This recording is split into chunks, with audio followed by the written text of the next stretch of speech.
The cold seeps into me these days, a constant companion. It's not just the chill of the damp city air outside my apartment, but a deeper, bone-aching cold that settled in my marrow the night the flames danced. My hands, once so steady, so precise with the drafting pen, now often tremble. I trace phantom lines on the condensation-streaked window panes, the ghosts of blueprints for homes that will never shelter laughter. I am an architect, or I was. Now I simply exist. My days are a monotonous loop. Black coffee, stale bread, then hours spent staring at empty screens, sometimes sketching but never truly designing. The only structures I can bring myself to conceptualize are bare, functional, devoid of warmth or life. They are like me. They are like the shell of the home I built, the home that became a pyre. It was my design, I see. Every beam, every joist, every window placement. I poured myself into it, a canvas for our future, a future that burned. I remember the roar, the heat, the impossible brightness that swallowed everything. I still smell the smoke, the acrid, sickening scent of charred timber and something else, something I can't name, something that clings to the edges of my memory like ash. My wife, my children, they were inside because of me, because of my design. The guilt is a lead weight in my gut, dragging me down deeper every single day. One morning, the routine shattered. An official-looking envelope, thick and cream-colored, waited on the worn doormat.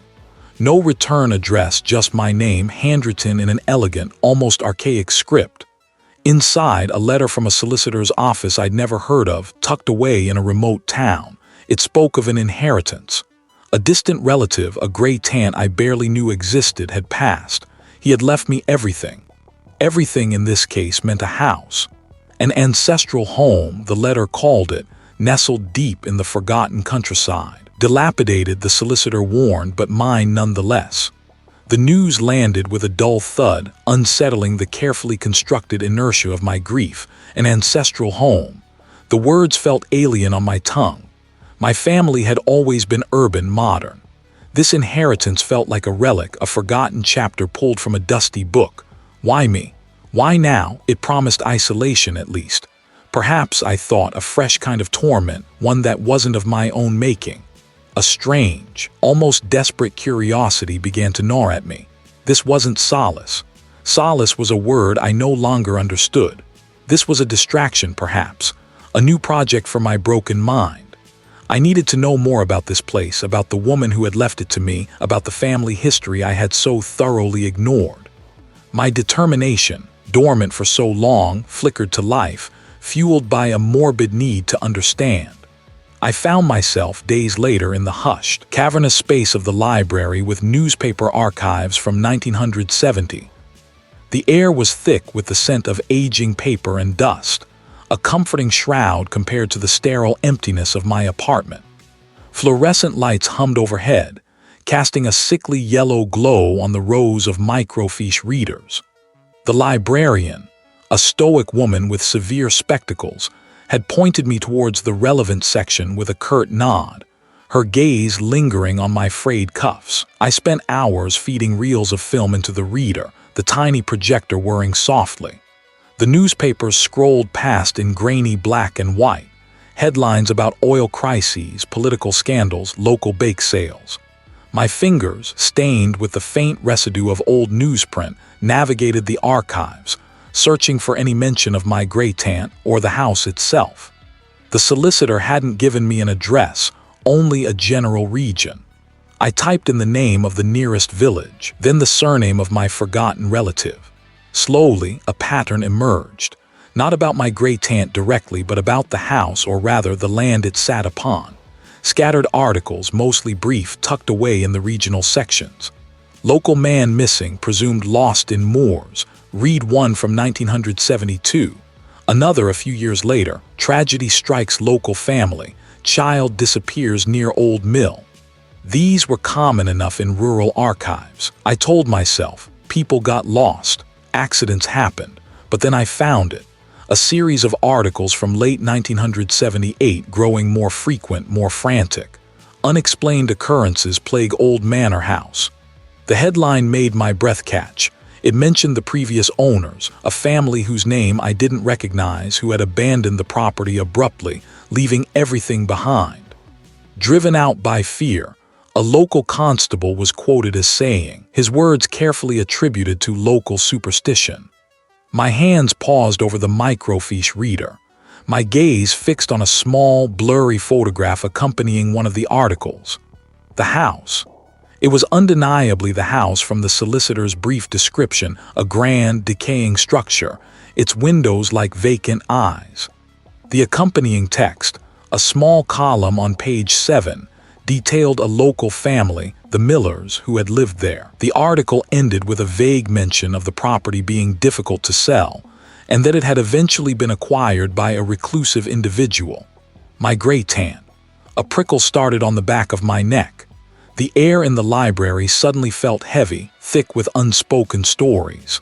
My eyes scanned the blurry print again, searching for an explanation. But there was nothing. What had truly happened in that house all those years ago? What kind of fear had driven a family to abandon everything? My hands paused over the microfiche reader, the house. The accompanying text, a small column, seemed to hum with a low, disquieting energy. I leaned closer, adjusting the focus until the faded ink resolved into stark, unsettling words.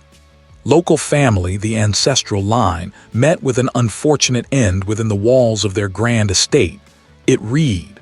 The words were clipped, almost dismissive. They carried a weight that made the air in the library with newspaper archives from 1970s feel suddenly heavy.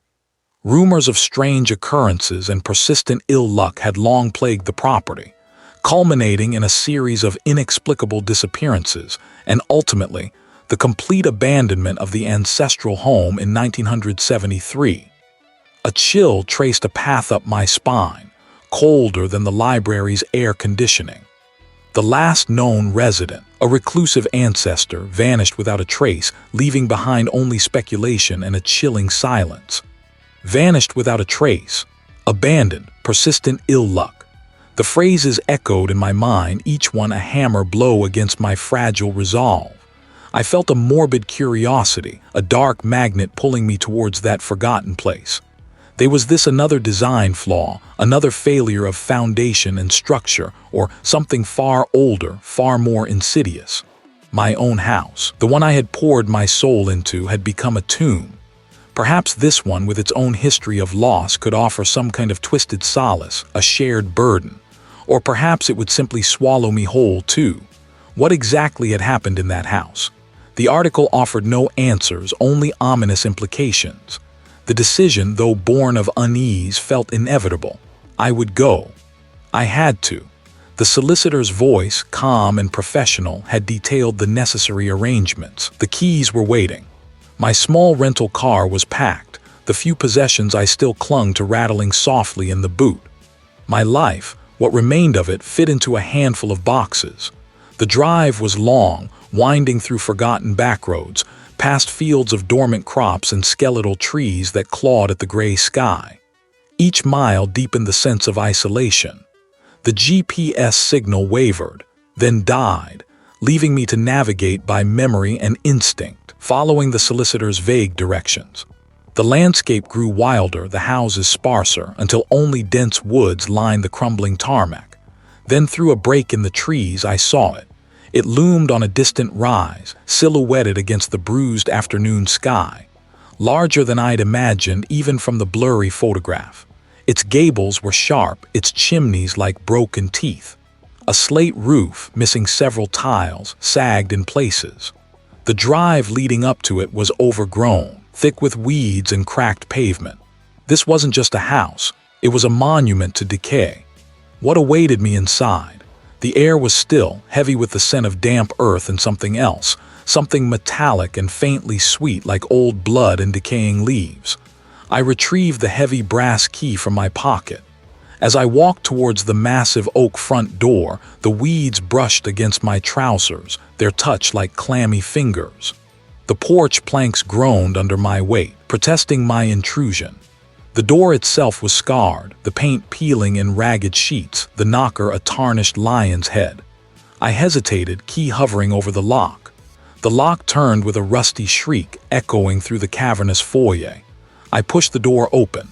A gust of stale, frigid air rushed out, carrying with it the scent of dust, mildew, and something I couldn't quite place, something sharp like ozone, yet also strangely earthy. The interior was swallowed by gloom, despite the weak afternoon light filtering through the grimy windows. Dust motes danced in the sparse beams, thick as snow. I stepped inside, my footsteps echoing on the marble floor. The sound was too loud, too isolated. I flicked the light switch by the door. Nothing, of course. No power. This place was vast, empty, and utterly silent. I spent the next few hours unloading the car, carrying boxes into the vast, echoing space. I started in the living room, a large space off the foyer, trying to bring some semblance of order to the chaos. I cleared a patch on the floor, setting down a single box. As I reached for another, a faint creak sounded from upstairs. I froze, my hand suspended in the air. "Hello," I called out, my voice sounding thin and weak in the immense room. It must be the house settling, I told myself. Old wood, temperature changes, just an old house. My own nerves, frayed by grief and the sheer isolation of the place, were playing tricks. Was that just the house or something else? I resumed unpacking, trying to ignore the prickle on the back of my neck. I found a portable lantern and switched it on, bathing a small area in a yellow glow. I set up a folding chair, an old blanket, and a thermos of coffee. A meager camp in a grand, forgotten hall. As dusk deepened, the outside world faded into an ink-high blackness, leaving only the house and me. Then I heard it again. Not a creak, but something softer, more deliberate, like a slipper dragging across a wooden floor. Slowly, deliberately, my breath hitched. My heart began to thrum against my ribs, a frantic drumbeat. It couldn't be the house settling. This was different. This had a rhythm, a presence. I pushed myself up from the chair, the sudden movement jarring in the stillness. "Is anyone there?" I called out, my voice barely a croak. The silence descended again, heavier than before, suffocating. I stood absolutely still, straining my ears, my every nerve ending taut. The metallic, earthy smell seemed stronger now, clinging to the air. Then a faint, almost imperceptible sound reached me from the corner of the living room, near the large, unlit fireplace. A soft, rhythmic scratching, like fingernails against stone. My vision blurred for a moment, my eyes watering from the strain. I lowered the phone, my hand trembling. Had I imagined it? The sound had been so clear, so distinct, but there was nothing there. Just the vast, empty room. I told myself it was the wind, perhaps a branch scraping against an outer wall amplified by the house's acoustics, but there was no wind. The air outside was perfectly still. I took a shaky breath, trying to calm my racing pulse. This was just my guilt, my grief, playing tricks on me in this desolate place. My mind, already scarred, was conjuring phantoms, and the scent, that strange, sweet, metallic earthiness, was clinging to me. What was this presence, and what did it want? The gnawing curiosity, sharp and insistent, pulled me from the house. It wasn't a desire for answers, not truly. It was a morbid need to confirm my suspicions, to put a name to the cold dread that had begun to seep into the foundations of my sanity. The vanished without a trace, though abandoned. The persistent ill luck, those words from the solicitor, had lodged themselves in my mind like splinters, festering.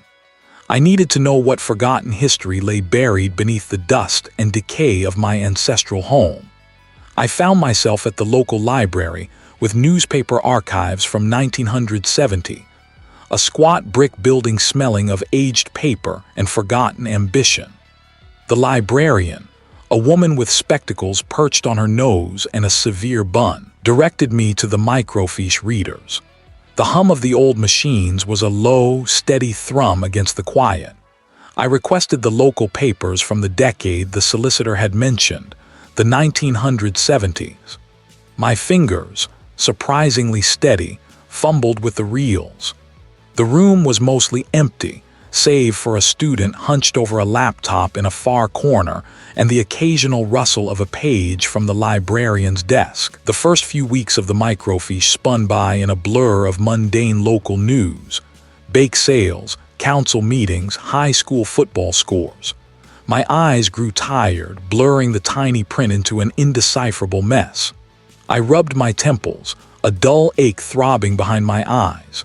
I was looking for something specific, something that would explain the house's pervasive sense of melancholy, the echoing emptiness that felt more like an absence than mere vacancy. Then I found it, a small article, tucked away on an inside page, dated June 1973. Local family abandons home after tragedy. My breath hitched. The address was unmistakably mine.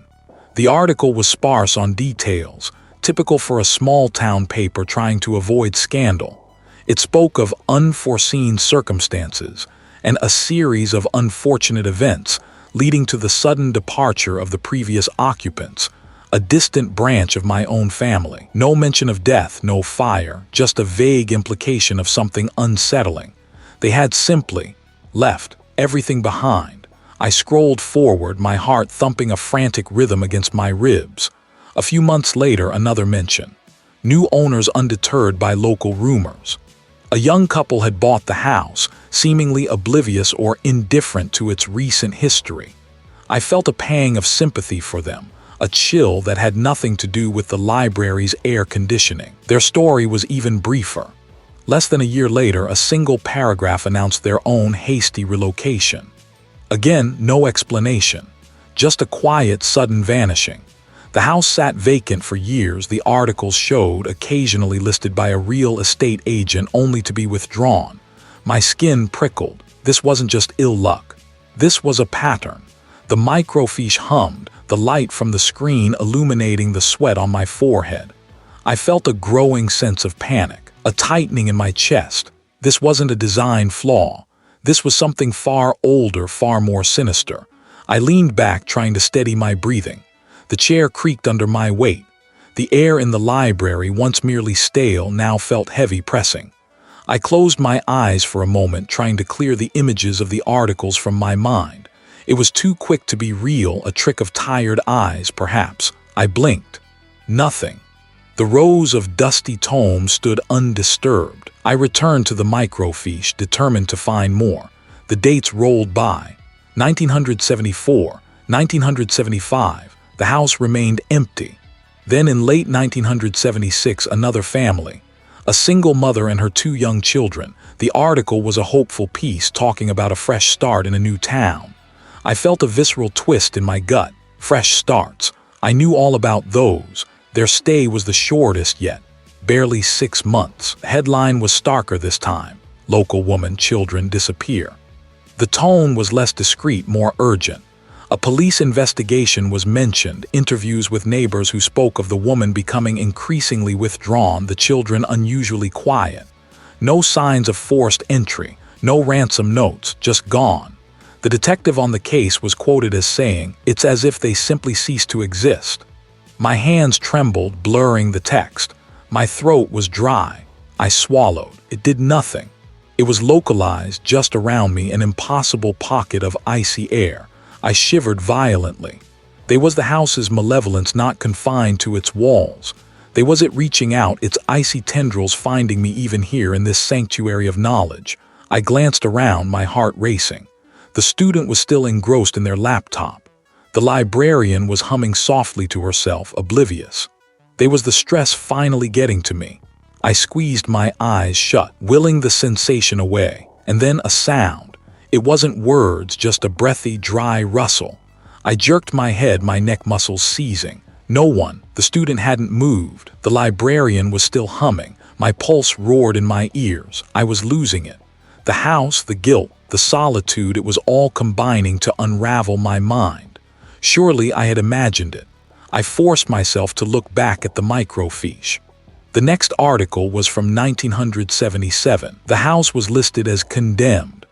A local council decision citing structural instability and public safety concerns. A flimsy excuse, I thought, for a house that was clearly more than just structurally unsound. It was cursed, haunted. A sharp, distinct tap echoed from the shelf directly behind me. Tap, tap, tap. Like a fingernail against wood, I froze. My eyes snapped open. I didn't dare turn around. The sound came again, closer this time. just behind my head. Tap. Was it coming from inside my skull? I shivered violently, my teeth chattering, a rattling sound that echoed in the sudden, profound silence. The cold, that impossible cold, clung to me, a shroud woven from ice despite the roaring fire in the hearth. My breath plumed white, a ghostly exhalation in the library's warm air. My rational mind screamed draft, faulty window seal, old house settling, but my skin crawled with a different kind of awareness. This wasn't a draft. This was a presence, a pocket of frigid air that seemed to press against my chest, stealing the warmth from my lungs. I forced myself to breathe, to push past the physical discomfort. The newspaper article, still clutched in my trembling hands, blurred. Not yet. I had come to this house for answers, and I would find them, even if they were buried in ice. The article detailed a series of minor structural issues reported at the old house, vague complaints about drafts and unusual settling, dating back to the late 1960s. Nothing major, nothing that suggested a malevolent force. Just the mundane decay of an aging structure. I flipped through more pages, the brittle paper crackling under my touch. My fingers were stiff, clumsy. I scanned headlines, dates, names. The same names kept reappearing. My family's names linked to community events, local charities, and then, inevitably, to obituaries. A slow procession of sorrow stretching back decades. Grief, like a river carving its path through generations. But there was no mention of anything truly strange. No unexplained disappearances, no sudden collapses, no fires. Just the quiet, unremarkable tragedies that mark any family line. If the house was actively affecting me, it had to be physical, structural. I pushed away from the table, my chair scraping loudly on the polished wood floor. It clung to the edges of the room, a watchful observer. I needed to see this house not as a home, but as a blueprint, a series of materials and stresses, of loads and spans. I needed to find the flaw, the structural anomaly that could explain the impossible. I started my meticulous examination right there, in the library with newspaper archives from 1970. I ran my hands over the wooden panels, feeling for variations in temperature, for subtle shifts in the grain. My fingers traced the intricate carvings of the wainscoting, searching for seams that didn't quite align, for panels that might be slightly out of place. The fire in the hearth crackled, a comforting counterpoint to the growing tension in my shoulders. I moved slowly, methodically, my eyes scanning every detail. The floorboards, the ceiling joists, the ornate cornices. Every inch of this room was a puzzle, and I was determined to solve it.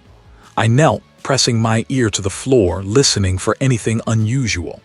The house groaned, a symphony of settling wood and shifting foundations, but nothing distinct.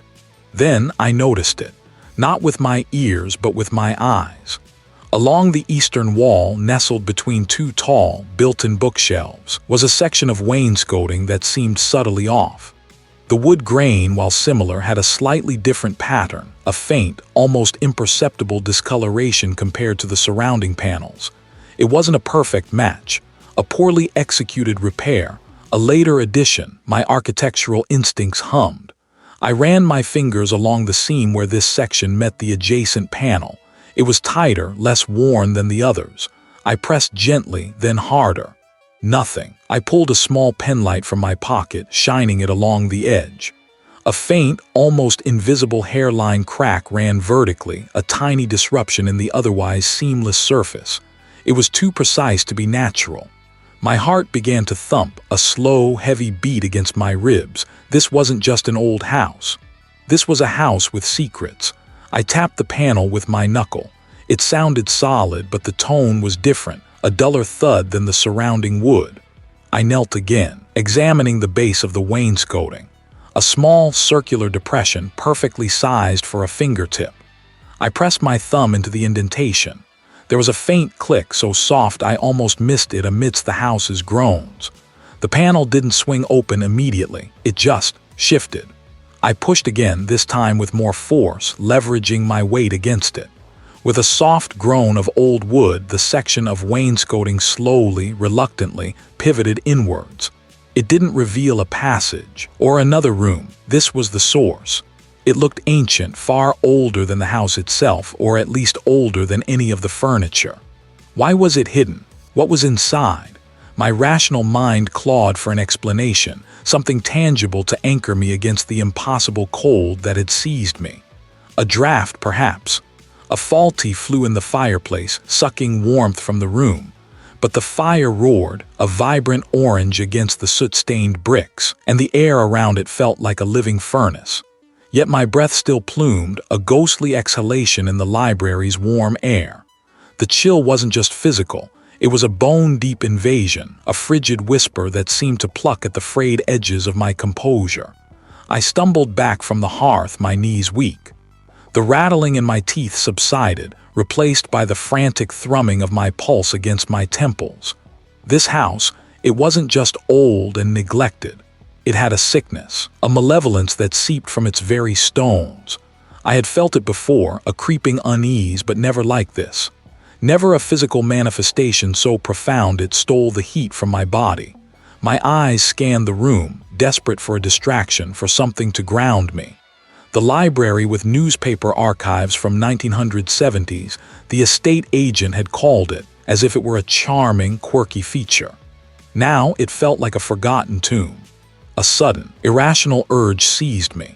If I could understand the disease, maybe I could fight it. The air grew heavier as I neared, thick with the scent of aged paper, dust, and something else, a faint metallic tang like old blood or rust. My fingers, still numb despite the distance from the fireplace, traced the spines of forgotten local almanacs. I pulled one out, the brittle paper crackling like dry leaves. The newspapers were stacked haphazardly, yellowed and fragile. They smelled of time and decay. I wasn't sure what I was looking for exactly. Proof, maybe.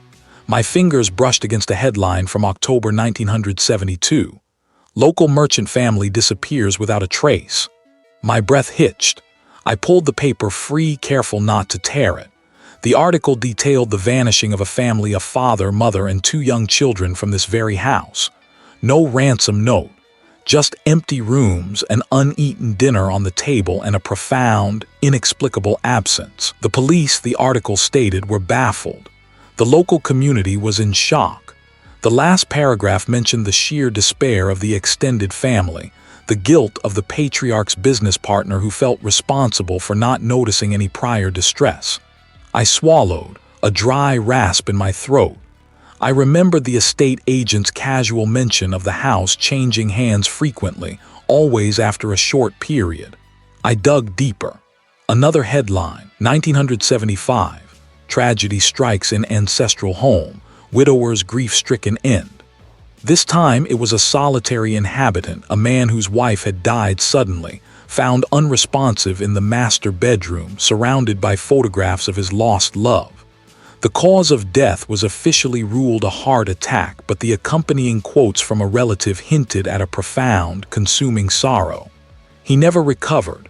The relative was quoted saying, "His grief just ate him alive." My hands trembled as I turned the pages. 1978, young couple's dream home turns to nightmare, infant lost to sudden illness. The story was heart-wrenching.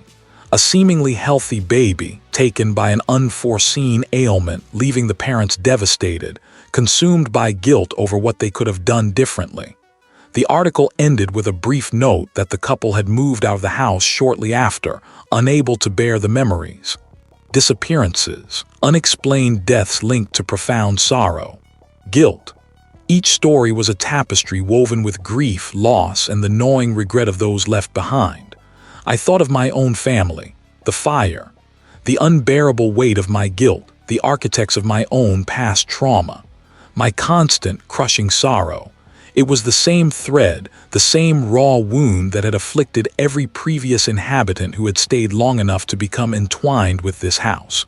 It was a hunger, a presence that fed on the very emotions that had consumed me since the fire. Grief, despair. It wasn't a coincidence that I had felt it most intensely when my thoughts turned to my family, to the unshakable burden of my responsibility. The house wasn't just haunted, it was a predator, a silent hunter that stalked the emotional landscape of its occupants, waiting for the opportune moment to strike to feast.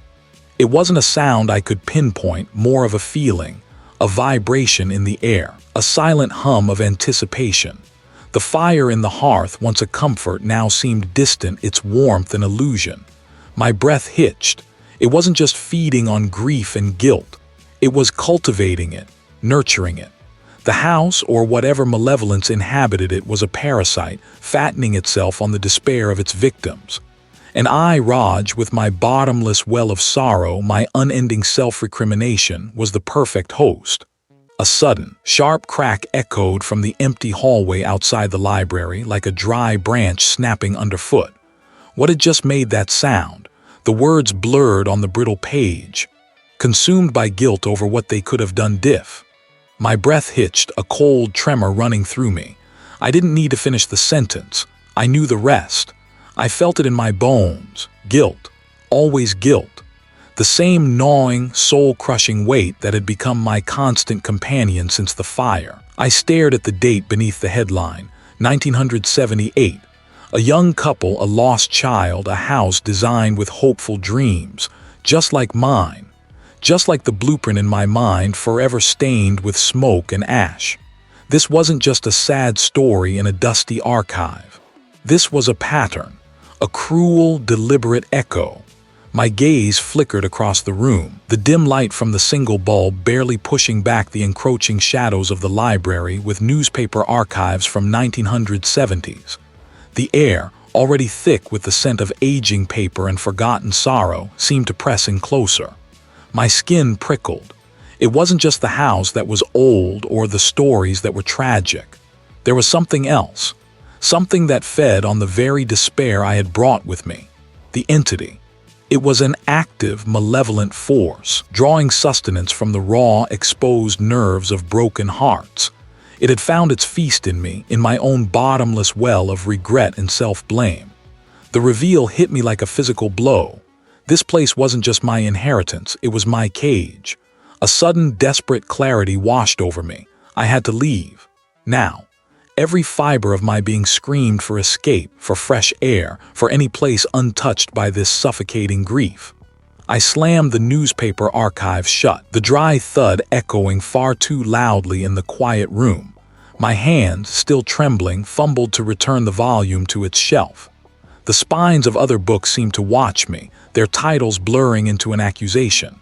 I pushed away from the heavy oak table, my chair scraping harshly against the floorboards.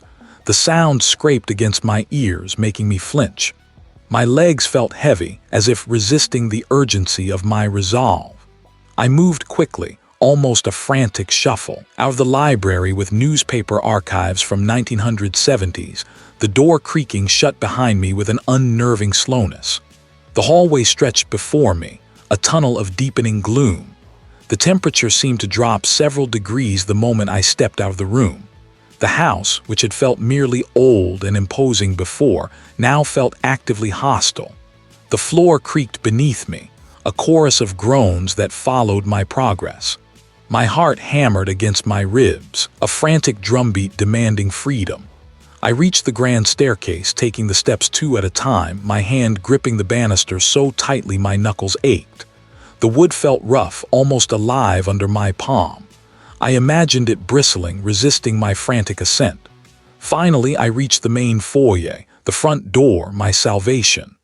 I lunged for the ornate brass handle, my fingers wrapping around the cold metal. I twisted. It didn't budge. I tried again, harder, putting my full weight into the turn. Nothing. It was locked, impossibly. I distinctly remembered leaving it unlocked, a habit from my previous visits, a silent invitation to the outside world. I rattled the handle, then pounded on the thick oak paneling. "Let me out." My voice sounded thin, reedy, swallowed by the vast emptiness of the foyer. No response. Only the house settling around me with a soft, almost imperceptible sigh. I spun around, desperate. The back door. It led to the garden, a path to the perimeter wall, a way out. I sprinted through the dining room, past the long, dust-shrouded table, and into the kitchen. The back door, a simple wooden slab with a single pane of glass, looked just as unyielding as the front. I grabbed its handle, pulling with all my might. It was stuck fast, as if sealed from the outside. I slammed my shoulder against it once, twice, a sharp pain radiating through my arm. The door didn't even tremble. My breath came in ragged gasps. Sweat beaded on my forehead despite the frigid air. My chest burned. I turned to the windows. There were two, tall and narrow, overlooking the overgrown garden. I grabbed the latch on the nearest one, twisting it with frantic urgency. It was painted shut, layers of old white paint sealing it tight. I scraped at the paint with my fingernails, tearing them, but the seal remained unbroken. The house seemed to hum around me, a low, resonant vibration that I felt more than heard. My vision blurred for a moment, the edges of the room wavering. I felt a profound sense of despair, a crushing weight that wasn't entirely my own. It was the house's despair, the entity's satisfaction. I stumbled back, my legs threatening to give out. My eyes darted around the kitchen, searching for another way anyway. The pantry door, the cellar door. Both looked ancient, heavy, their latches rusted shut. It was as if every escape route had been systematically blocked, not by physical locks, but by an unseen, unyielding will. I was trapped, truly trapped. The house was not just haunted, it was alive, and it had no intention of letting me go. What did it want from me? The word guilt still echoed in the hollow spaces of my skull, a phantom bell tolling an endless chime. It was the same word that had clawed at me for years, the one I'd tried to bury under layers of work and self-recrimination. But the journal, my ancestors' journal, had unearthed it, fresh and raw. This wasn't just my guilt, it was their guilt, a legacy. I couldn't stay in the house, not with that knowledge simmering. The air itself felt thick with accusation, the shadows deepening with every breath I took. I needed answers, more than those brittle pages could offer. I needed to see what the outside world had recorded, or perhaps what it had chosen to ignore. My destination was clear: the library with newspaper archives from 1970. It was a place I'd vaguely remembered from my childhood, a dusty, quiet edifice in the nearby town, rarely visited. The drive there was a blur of highway and simmering anxiety. The library was exactly as I remembered it, a squat brick building with narrow windows like watchful eyes. Inside, the air was heavy with the scent of aged paper and something else, something vaguely metallic, like rust or old blood. Fluorescent lights hummed overhead, casting a sickly yellow glow on rows of towering shelves. A lone librarian, a woman with spectacles perched on her nose, barely glanced up from her computer screen as I passed. I navigated the labyrinthine stacks, following the faded signs until I reached the designated section. The newspaper archives from 1970 were housed in rolling metal cabinets, their contents microfilmed and stored in tiny, labeled boxes. The clatter of the cabinet drawers as I pulled them open seemed to reverberate through the hushed space, a jarring intrusion. I found the reels for the local weekly paper, the Blackwood Sentinel, and loaded the first one onto the antique microfilm reader. The whirring of the machine was the only sound now, a mechanical whisper in the vast silence. The screen flickered to life, displaying grainy headlines and advertisements from decades past. I scrolled through, my eyes scanning for familiar names, for anything related to my family, to the ancestral home, to anything unusual. Weeks passed in a blur of small-town gossip, bake sale announcements, and local sports scores. Nothing, just the mundane rhythm of a quiet community. Maybe I was wrong. Maybe it was just guilt, my guilt, projecting onto everything. Then a small article, tucked away on page 7 of the October 17, 1974 edition. The headline was unassuming: "Local Farmer's Tragic Demise." My breath hitched. The farmer's name was familiar, a distant cousin long forgotten. The article spoke of an accidental fall, a broken neck found in his barn. But a line of text, almost an afterthought, snagged my attention. Locals expressed sorrow, noting the family's recent string of misfortunes, particularly since the passing of his sister, a resident of the old Blackwood Manor. Blackwood Manor, my ancestral home. I scrolled furiously, searching for anything about the sister, her passing. Another article a few months earlier, August 22, 1974, Mystery Shrouds Man or Death. This one was larger, more prominent. It described the death of my great-aunt, a woman I barely knew existed. The cause was listed as undetermined, but the article hinted at a strange decline, a profound melancholia that had consumed her in the months leading up to her death. This wasn't just a house, it was a focal point. My family wasn't just unlucky, they were connected. I kept digging reel after reel. Every few decades, a tragic death, a sudden disappearance, a descent into madness, all within my bloodline. The common thread wasn't just misfortune. It was the intense, pervasive guilt that seemed to precede each tragedy, almost like a precursor, a seasoning. Then I found it. A tiny, almost unreadable snippet from a 1920s local history column, a rambling piece about old town legends. It wasn't a curse, not in the traditional sense. It described an ancient hunger, a presence tied to the land that demanded sustenance. Not blood, the faded text read, but the bitter fruit of a soul's regret. Deeper the remorse, the richer the offering. The family, bound by their own transgressions, became its chosen stewards, its reluctant providers. My hands started to tremble, the microfilm reader blurring before my eyes. My stomach churned. It wasn't just an entity in the house. It was part of the bloodline, a parasitic legacy. It fed on guilt. They hadn't just built the house. They had built a cage, and they were the keepers, bound to feed the thing within. And I, Raj, the one consumed by the most profound guilt of all, the one who had literally designed the tomb of his own family, had walked right back into its jaws. I was not just a victim, I was the culmination. The final, perfect offering, the chosen sacrifice. They were the entity's feast. A sharp, metallic taste filled my mouth. My heart hammered against my ribs, a frantic drum against bone. The humming of the microfilm machine seemed to grow louder, more insistent, a low thrumming that vibrated through the floorboards and up into my very teeth. I had to get out. I had to get away. But where could I go when the monster was fed by my very essence, when it had been waiting for me for generations? And what exactly did a chosen sacrifice entail? My hands started to tremble, the microfilm reader blurring before my eyes. My stomach churned. It fed on guilt. My ancestors, riddled with their own dark deeds, their own profound regrets, had unwittingly or perhaps knowingly perpetuated this horror. The thought was a clawed hand raking through my insides. All this time I had seen myself as a victim, a casualty of a cruel twist of fate, but the truth was far more insidious. I was a link in a chain, a conduit of an inherited curse. A cold dread seeped into my bones, a familiar chill, but this time it was different. A defiance. I had blamed myself for the fire, for my family's deaths, for every wrong turn in my life. But if this thing, this legacy, fed on guilt, then my unending self-recrimination was precisely what it wanted. It was a fuel, not a penance. The thought solidified into a hard, sharp edge within me. I wouldn't feed it anymore. I would starve it. I would fight.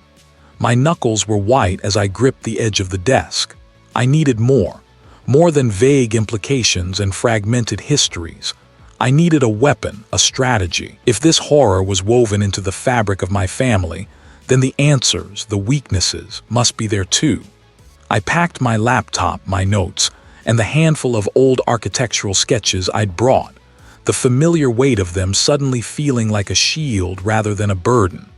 The ancestral home was a prison, but also a repository of knowledge, and I knew where to find the key to unlock it. The old sedan groaned in protest as I pulled away from the house, the gravel crunching under the tires like dry bones. The air was heavy, the sky bruised purple with an impending storm, mirroring the turmoil in my chest. I drove with a singular focus, the image of the flickering microfilm, the blurred words of a forgotten past, burned into my mind. The library with newspaper archives from 1970s was a relic, a hushed mausoleum of forgotten news. The air inside was thick with the scent of aging paper and dust, a quiet hum emanating from the fluorescent lights overhead. I found the section I needed, the rows of microfilm cabinets like silent sentinels. The librarian, a woman with spectacles perched on the end of her nose, offered a polite, almost mournful, nod as I signed in. Her eyes held a distant, knowing quality that made me wonder if she'd seen other desperate souls sifting through the past in this very room. I returned to the humming machine, the reel of film clicking into place. The articles I'd found earlier had been a starting point, a thread. Now, I needed to unravel the entire tapestry. I started methodically, scrolling through the decades, focusing on the periods where my family's architectural firm had been most active, or when prominent family members had made headlines. I wasn't looking for anything specific, not yet. Just patterns, anomalies, anything that deviated from the mundane. Hours bled into one another. My eyes ached, dry and gritty from staring at the grainy images projected onto the small screen. I saw articles about new buildings, grand openings, community projects, all the public face of my family's legacy. But then, a subtle shift.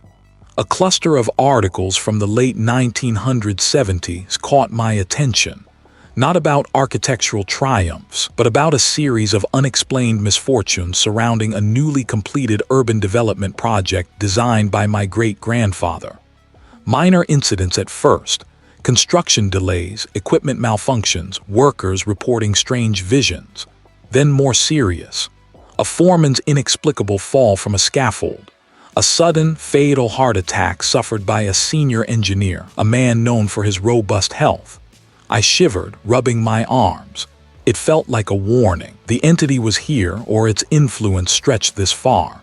I scrolled further, my fingers slick with sweat.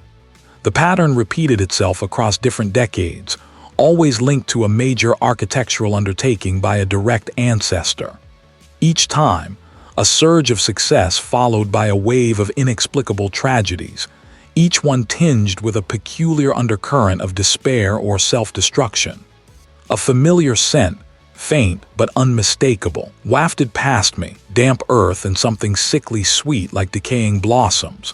It was the house, or rather the entity that resided within it. It was reaching, testing the boundaries. My jaw tightened. Then, buried in the back pages of a local community paper from 1978, a small, almost insignificant article. It spoke of certain symbols, specific materials, and a ritual called the severing, meant to prevent malevolent spirits from rooting themselves in new foundations.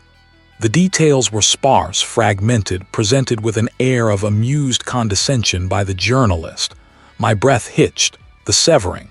It wasn't about banishment, it was about preventing attachment. Was this the key? A way to sever the parasitic link. But how did one perform a ritual from a forgotten era? And what would it demand in return? The cold draft persisted, a serpentine coil around my ankles in the library with newspaper archives from 1970. It wasn't the kind of chill that came from an open window. The glass panels were sealed, thick with grime and the dust of decades. My breath hitched. The entity was here, or its influence stretched this far, a tendril reaching out from the house. My fingers, slick with sweat, navigated the clunky microfiche reader. The screen glowed with the faded newsprint of 1978, another local tragedy. A farmer, his wife recently passed, had simply vanished from his fields. No note, no struggle, just an empty farmhouse filled with the ghost of a shared life. I scrolled further, the mechanism groaning in protest. The pattern repeated itself across different decades, always. A missing child in 1972, the parents consumed by guilt over a momentary lapse in attention. A factory worker in 1975, whose entire family perished in a sudden, unexplained fire, leaving him a shell. Each story was a mirror, reflecting my own crushing guilt, my own gaping loss. The headlines weren't just reporting misfortune. They were cataloging a specific kind of despair. The details were often sparse, the resolutions unsatisfying, leaving a lingering sense of the unexplained. The official explanations, accidents, unfortunate circumstances, even simple walk-offs, felt flimsy like tissue paper over a gaping wound. The air in the library grew heavy, thick with the scent of decaying paper and something else, something metallic and faintly sweet like old blood. My throat tightened. I pressed my temples, trying to clear the growing fog in my mind. Was it the dust, the fatigue, or something else seeping into my thoughts? What are I doing here, Raj? Go home, rest. But I couldn't, not now, not ever, until I understood. I leaned closer to the screen, my eyes scanning for any recurring phrase, any peculiar symbol. Then I saw it. In the corner of a grainy photograph from 1971, depicting a grieving widow standing before her burnt-out home, a small, almost imperceptible detail. A twisted, almost knot-like carving on the lintel of the surviving doorway. It was faint, easily missed, but I knew it. I had seen a similar mark, almost identical, on one of the wooden beams in the ancestral home cellar. My pulse quickened, a frantic drum against my ribs. I jumped to another article, a report from 1965 about a family whose entire fishing fleet was lost in a freak storm, leaving the patriarch ruined and consumed by grief. There, in a picture of his despondent face, was a blurred image of his home in the background. And on the porch post, unmistakable, was the same twisted knot. Not just misfortune then, a signature, a brand. This wasn't random. This was orchestrated. An old archivist, a woman with hair like spun silver pulled into a severe bun, stood at the end of the aisle watching me. Her spectacles were perched on the end of her nose, and her gaze, usually placid, seemed to hold an unnatural intensity. She hadn't been there a moment ago. I hadn't heard her approach. "Finding what I need, dear." Her voice rasped, unnaturally loud in the hushed space. It was a practiced calm, a veneer over something sharper. I felt a prickle of unease. Her eyes, magnified behind thick lenses, seemed to bore into me, not with curiosity, but with a strange, unsettling hunger. "Yes," I managed, my voice a little hoarse. "Just some local history." I tried to sound casual, but my hands were trembling, clutching the edges of the microfiche reader. She took a slow, deliberate step forward, then another. The sound of her worn, sensible shoes on the linoleum floor echoed too loudly. "The past is a heavy burden, isn't it?" she said, her smile not quite reaching her eyes. "Some things are best left undisturbed. Some stories are best forgotten." My stomach clenched. Her words were too specific, too pointed. It was almost as if she knew what I was looking for, what I had just discovered. Was she simply a nosy employee, or was there something more sinister at play? I could feel the hairs on my arms rise. "Perhaps," I said, trying to keep my voice steady. "But sometimes forgetting means repeating." I looked back at the screen, at the haunting image of the knotted carving. I couldn't let her distract me. This was too important. I could smell something faint on her, something like dried lavender and something else, something acrid like burnt wood or burnt flesh. Her face, etched with wrinkles, seemed to shift, the lines deepening, twisting, almost mimicking the knot on the screen. My heart hammered. This wasn't just an old archivist. Her words, her presence, the way the air seemed to thicken around her, it all screamed of the entity's influence. He was a puppet, a mouthpiece, or worse, a willing accomplice. I had to get out, and I had to take this evidence with me. I fumbled with the microfiche, desperately trying to rewind it to remove the reel. My fingers were clumsy, slick with sweat. The old archivist took another step, her hand reaching out slowly, deliberately towards the reader. The machine whined, protesting. I clutched the tiny reel like a lifeline. "It can drag you down." I stumbled back, clutching the reel, my mind racing. She knew my name. I hadn't told her my name. How could she know? And what did she mean by drag me down? My breath hitched, the reel clutched tight in my trembling hand. She knew my name. The words echoed, a cold whisper in the marrow of my bones. I hadn't spoken it aloud, not to the apparition, not to the shadows that danced in my periphery. How could she know? And the chilling implication of drag me down, it wasn't just a threat, it felt like an invitation, a promise of shared oblivion. My mind, a fractured landscape of fear and guilt, clawed for solid ground. I remembered a sealed door in the oldest wing, a heavy oak barrier I'd always assumed led to a forgotten storeroom. But the way the wood grain swirled, almost like petrified waves, had always pricked at the edge of my memory, hinting at something more deliberate, more significant. Driven by a desperate impulse, I found the door again. My fingers traced the intricate carving on the wood, a tangled vine, thorny and grasping. A hidden latch, almost imperceptible, yielded with a dry click. The door groaned open, spilling a tide of stale, musty air into the hallway. Beyond lay not a storeroom, but a long, narrow corridor lined with shelves overflowing with books, their spines cracked and faded. The light from my phone cut through the gloom, illuminating rows upon rows of aged paper. This was no ordinary study. At the far end, a large, heavy table was strewn with yellowed newspapers, their headlines screaming forgotten tragedies. This was the library with newspaper archives from 1970. This was exactly what I needed and precisely what I feared. The air in the library was heavy, motionless. Dust motes danced in the weak beam of my phone like tiny, frantic spirits. I felt a pressure in my chest, as if the sheer weight of forgotten stories was pressing down on me. I dragged a heavy, high-backed chair to the table, its legs scraping loudly on the bare floorboards, the sound sharp and intrusive in the sepulchral quiet. The smell was overpowering now, ozone, decay, and the faint, unsettling sweetness of something long dead. I scanned dates, headlines, looking for anything that might connect to my family, to this house, to the pervasive sense of wrongness that had become my constant companion. Hours blurred. My eyes burned. The articles detailed local gossip, national events, trivialities, nothing, just the dull thrum of my own frantic pulse.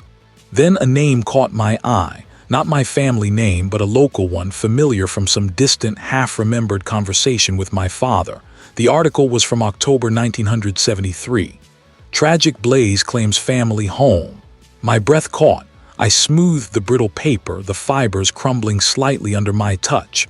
A child, the article stated, racked with survivor's guilt. I kept digging. Another article, May 1974. Landslide destroys hillside residence. Another family, another single survivor, another mention of unbearable grief. A pattern began to emerge, a grim tapestry woven from misfortune and despair. Each incident, though geographically separate, seemed to share a common thread. A sudden, catastrophic event, often involving structural failure or fire, always leaving one person alive, burdened by an overwhelming, corrosive guilt. The dates, the specifics, the insidious recurrence, it was too precise to be coincidence. My gaze fell upon a small, unassuming article tucked away on the back page of a December 1975 edition. The headline was innocuous: "Local architect completes new design." But the accompanying photo, blurry and faded, showed a man standing proudly beside a model. It was an ancestral design, a blueprint passed down through generations. A specific detail, a hidden chamber beneath the foundation, was briefly mentioned as an innovative structural solution. My heart hammered against my ribs, a frantic bird desperate to escape its cage.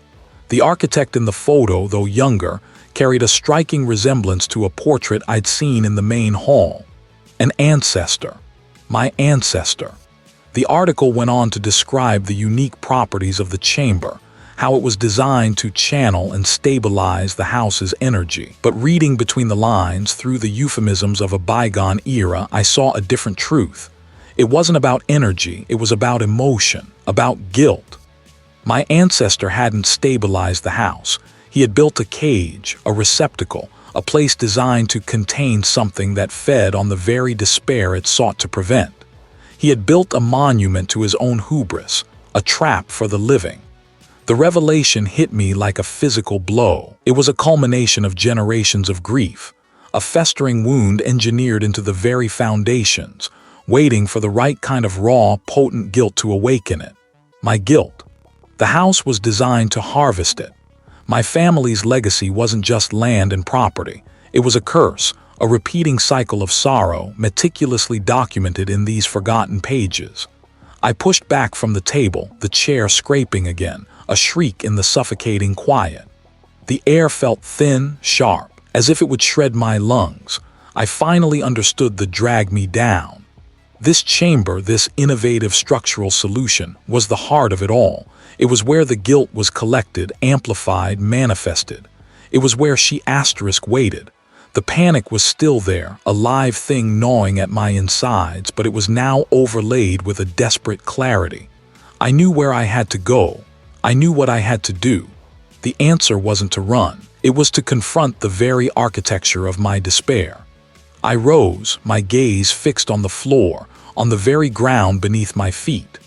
Below this library, below the house, lay the chamber. The place where my ancestor had tried to contain something he couldn't comprehend, something he had only managed to cultivate. I had to go there.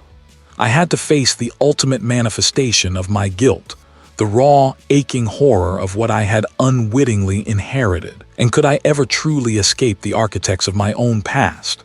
The stale air in the library with newspaper archives from 1970 was thick with the scent of aged paper and something else, something metallic and sharp like old blood. I barely registered it, my focus locked on the microfilm reader, the glowing screen a window into a past I wished I could unsee. The patterns were undeniable now, etched into the brittle newsprint, each headline a fresh stab of recognition. May 1974, landslide destroys hillside residence. August 1961, tragedy strikes lakeside cabin. December 1950, factory fire claims entire family. Each incident a different year, a different location, the same chilling common thread, a single survivor, often a child orphaned left to bear unbearable grief. And each time a subtle, almost imperceptible link to my own family's lineage, unearthed through the meticulous cross-referencing I'd been doing for hours, my fingers stained with ink from handling the fragile articles. Not direct descendants, no, but distant cousins, branches of the same family tree, extending back through generations. The entity wasn't merely in my ancestral home. It was attracted to my bloodline. A predator drawn to a specific scent, a particular vulnerability. It wasn't just a house fire that claimed my family. It wasn't just my guilt. This thing, this malevolent presence, it had been orchestrating these tragedies for decades, perhaps centuries, feeding on the very despair it meticulously cultivated. My family wasn't cursed, we were livestock. The realization hit me with the force of a physical blow, knocking the breath from my lungs. My chest tightened, a cold knot forming in my stomach. I clutched the edge of the table, gripped tight. The hum of the microfilm reader suddenly a buzzing drone in my ears, amplifying the frantic beat of my own heart. The ancestral home wasn't just a dwelling, it was a carefully constructed larder. And I, Raj, the architect, the designer of homes, had walked right into its oldest, most elaborate trap. A profound shift occurred within me. The fear, which had been a constant companion, twisting my gut and blurring my vision, began to crystallize into something else. Resolve. The helplessness that had paralyzed me since the fire that had driven me to this dusty archive finally began to recede. I wasn't just a victim anymore. I was an architect. I understood structures. I understood how things were built, how they stood, and crucially, how they could be unmade or contained. I pulled away from the microfilm reader, the glowing screen momentarily blinding me. I needed to see the house not as a haunted place, but as a problem to be solved, a flawed design. My architectural mind, usually focused on light, space, and flow, began to reframe the malevolent presence. It wasn't a ghost in the traditional sense. It was a parasitic construct, deeply embedded in the very fabric of the building, feeding on an energetic signature grief and guilt. If it was sustained by the house, then the house itself could be its prison. I started pulling out old architectural journals from the shelves, dusty tomes on historical building techniques, on the forgotten principles of sacred geometry and defensive architecture. I remembered my grandfather, a quiet man who spent hours sketching intricate patterns, always muttering about lines of force and negative space. I dismissed it as an old man's eccentricities, but now a terrifying possibility dawned. Had he, Or an ancestor before him known about this thing? Had they tried to build in safeguards, subtle structural wards that had long since failed or been misunderstood? My fingers flew across the keyboard of the library's ancient computer, searching digitized land records for the ancestral home, for any mention of its original blueprints, its construction phases. Nothing truly comprehensive, only vague property descriptions and an occasional grainy photograph. But I didn't need blueprints. I had walked every inch of that house. I knew its bones. The entity fed on grief, yes, but it also seemed to move through the house, to gather strength in certain areas. The attic, the cellar, the master bedroom, places steeped in sorrow where memories lingered like a thick fog. It was a scavenger drawn to the energetic residue of intense emotion. But if I could disrupt that flow, if I could create a counter pattern, an inverse design. My mind raced, sketching invisible diagrams in the air. The house was a vessel. I needed to plug the leaks, redirect the currents, perhaps even starve the thing by sealing off its access to its food source. I remembered the odd, almost ritualistic arrangement of certain rooms, the heavy, almost suffocating presence in the central hall. What if those were not just design choices, but deliberate conduits or perhaps botched attempts at containment? I began to formulate a plan, crude and desperate, but a plan nonetheless. It involved isolating key areas, disrupting the pathways it used, perhaps even creating a focal point to draw it in, to trap it. I wasn't thinking about banishing it with holy water or ancient incantations. I was thinking about structural integrity, about pressure points, about creating a spiritual cul-de-sac from which it couldn't escape. It was an architect's solution to a supernatural problem, a design to contain the uncontainable. I felt a pressure, a vast, unseen presence pressing down on me, as if the entity knew, as if it could sense the shift in my intent, the hardening of my resolve. I stood, my muscles stiff from hours of sitting. The old books and microfilms lay scattered around me, each a piece of a horrifying puzzle. My hands trembled, not from fear, but from a surge of adrenaline, a readiness for battle. I had seen the pattern. I understood its nature. And now I had a design, a terrible, desperate design. Could a structure truly trap a consuming force of pure grief? The air was thin, tasting of ash and ozone. My lungs burned, each breath a shallow, painful gasp.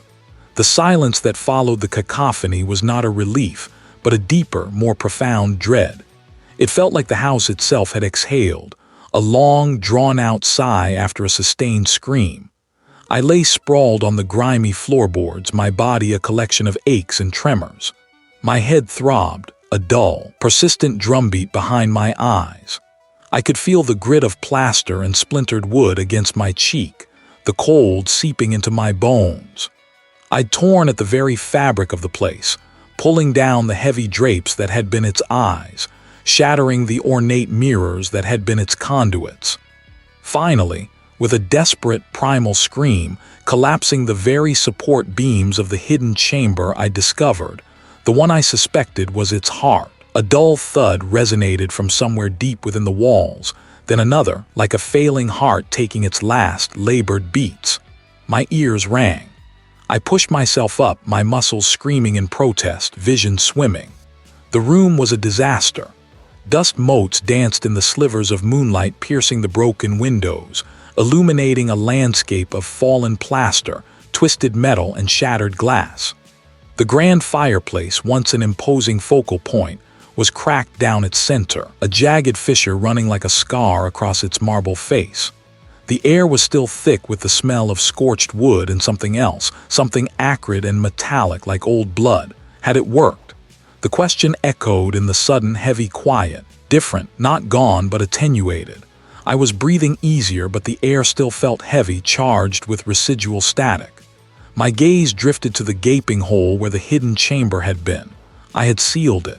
I had starved it, or so I hoped. I stood wincing, my legs unsteady beneath me. Each step was an effort, a testament to the toll the night had taken. I needed answers, not just a fragile truce. I needed to understand what I had fought and what remained. The house was scarred, yes, but was it truly inert? The thought propelled me forward past the wreckage, through the debris-strewn corridors. I moved with a new urgency, a desperate need to confirm my theories, to find any shred of information that could explain what I had just endured. My mind kept returning to the strange symbols I'd seen etched into the hidden chamber's walls, the peculiar construction methods, the almost ritualistic arrangement of certain rooms, all clues I hadn't fully pieced together. My father, his father, all the architects of this place. They had known something. They had left a trail. It was a place I had avoided, a room heavy with the dust of forgotten lives and the scent of decaying paper. I needed to see the past to understand the roots of this pervasive evil. The stairs groaned under my weight, each step a further protest from the ancient structure. The house felt like a convalescent, weak but still breathing, its wounds raw and exposed. I fumbled for the light switch, flicking it repeatedly. Nothing. The power was out, a casualty of the night's battle. I cursed under my breath, pulling out my phone. The weak beam of its flashlight cut through the gloom, illuminating rows of bound volumes, their spines cracked and faded. I moved methodically, scanning the labels, searching for anything related to the house, to my family's history, to any unexplained incidents in the area. My fingers brushed against brittle paper, the fine dust clinging to my skin. I found them tucked away in a back corner, a series of oversized, leather-bound scrapbooks, clearly compiled by a meticulous if morbid hand. The labels were handwritten in a looping script I recognized as my grandfather's. Local incidents unexplained, property disputes ancestral home, tragedies the architects. My heart hammered a frantic rhythm against my ribs. I pulled out the volume marked Tragedies the Architects, its weight surprisingly heavy in my hands. The binding creaked as I opened it, the pages smelling of age and despair. The first few entries were unremarkable, mundane obituaries. Then I saw it. A yellowed newspaper clipping dated 1973. The headline screamed, "Family perishes in mystery fire, ancestral home ravaged." My breath caught in my throat. This wasn't the fire that took my family. This was another one, decades earlier. In this house. The article detailed the deaths of a family of 5, including the architect of the time, my great-uncle. My eyes scanned for details, for any hint of the entity I had just fought. Then a small, almost throwaway line caught my attention, buried deep in the text. Local residents reported strange occurrences in the months leading up to the tragedy, including prolonged periods of unexplained melancholy and vivid, shared nightmares among the deceased. Shared nightmares, melancholy, grief. It wasn't just my family's tragedy. It was a pattern. This house, this entity, it had been here before. It had fed before.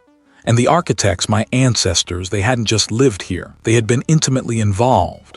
They had built it, and perhaps in their attempts to control or contain it, they had only strengthened its hold. The house wasn't just a vessel.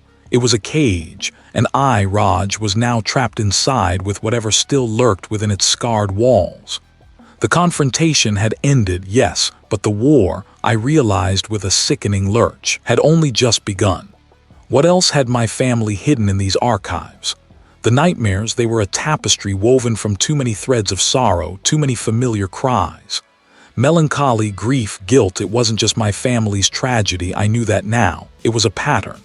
A hideous, repeating scar on the lineage I called my own. It had fed before. They had built it, and perhaps in there. What? Their ambition, their ignorance, their sheer, unadulterated malice. I sat in the cold, silent drawing room, the morning light a pale, unwelcome intruder. The air still tasted like ash and despair, even though no physical fire had burned here recently. Only the fires of memory, stoked by something ancient and hungry. My hands trembled, not with fear exactly, but with a terrible clarity. I had to know.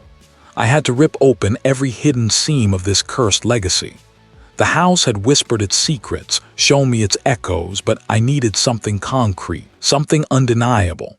The library with newspaper archives from 1970 was a relic in itself, a mausoleum of forgotten headlines and yellowed newsprint. It smelled of dust and old paper, a dry, papery scent that scratched at the back of my throat. The librarian, a woman with spectacles perched on her nose and a severe bun, barely registered my presence. She simply pointed towards a dimly lit corner where rows of heavy, bound volumes stood sentinel. My fingers, sticky with a nervous sweat, fumbled with the microfiche machine. I started with the late 1960, then the 70, scrolling through grainy images of local events, town council meetings, school bake sales, forgotten sporting victories. I typed in the family name, then the address, a growing knot of apprehension tightening in my stomach. What would I find? What horrors had been deemed too mundane for the front page, relegated to the back pages, or buried entirely? Then a headline, not screaming, not sensational, but enough to snag my breath. Unexplained disappearance of local family. The year was 1974. The address given after a moment of nauseating disbelief was my own, the house. A husband, a wife, and 2 young children, gone. No forced entry, no note, just gone. The family name wasn't mine, but the house. The circumstances, they were a mirror image of my own personal nightmare, only decades removed. I scrolled faster, my heart a frantic drum against my ribs. Another article, 1951, tragic fire claims family of 4. This time the family was distantly related, a branch of my lineage. The fire had been deemed accidental, an electrical fault. But the description of the aftermath, the lingering sense of sorrow that permeated the community, felt too familiar. The house, always the house. And before that, a brief mention in a social column from the early 1900s about a young woman, a distant aunt who had succumbed to a profound melancholia and simply faded away within the home's walls. It was all there. A litany of grief, a feast for something unseen. My ancestors hadn't just lived here. Some of them had been victims, yes, but others. Others had been the architects of this horror. They had built the house, perhaps knowing its nature, perhaps believing they could control it, contain it. Or maybe, in their own twisted way, they had even fed it, offering up their own kin to preserve something else, something older, more insidious. The thought curdled in my gut. Had I, in my own grief, been just another offering? I leaned back, the hum of the microfiche machine a dull throb in my ears. The truth was worse than any phantom. It was systemic, generational. My family hadn't been cursed by the house, they had been complicit in its curse. My blood ran through the veins of those who had allowed this to happen, who had perhaps even facilitated it. The guilt I felt, the despair that had drawn the entity to me, it wasn't just my own. It was an inheritance. I couldn't just leave. I couldn't sell it, passing this cancer to another unsuspecting family. I couldn't let it continue. The house, the entity, my ancestors' legacy, it all had to end. I didn't know how, not yet, but I would find a way. I would break the cycle. I would be the last offering or the last architect. Leaving the library, the sterile light of the afternoon felt harsh on my eyes. The world outside, with its oblivious bustle, seemed alien. I clutched the printouts from the microfiche machine, the thin paper feeling substantial, heavy with the weight of generations of suffering. My path was clear, terrifying though it was. I would go back to the house. I would confront it. But what would confrontation truly mean when the enemy wasn't just a thing, but a history?